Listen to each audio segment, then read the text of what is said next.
Shugor na Khlem jong unong san Hima. Kajingya ilanti jong ka Shillong Lajong Football Club haga Durand Cup kala poino siya kabakot. Haga laas ngi ublay hamaran JN Stadium hapolo.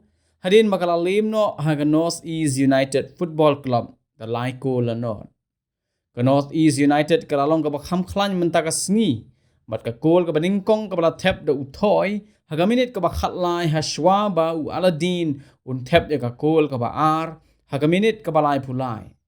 Hashwa ban kunno ka jingire kai u partip ula tep sakakol ka balay. Wala khambun ki paj ba nong pet kai ki badan JN Stadium ki dai ki bakershan ya ka Shillong Lajong. Henrela sakhi ba ka jing klanjong ka North East United kala penduk men sim shikat day. Wadi ki nong pet kai ki balawan na keleng ru. Ka North East United kan ya kenduk ya ka mohon bagan. Lani ka Bengaluru Football Club haga final jong ka Durand Cup ka banlong haga lai puway terik unailar ha Kolkata.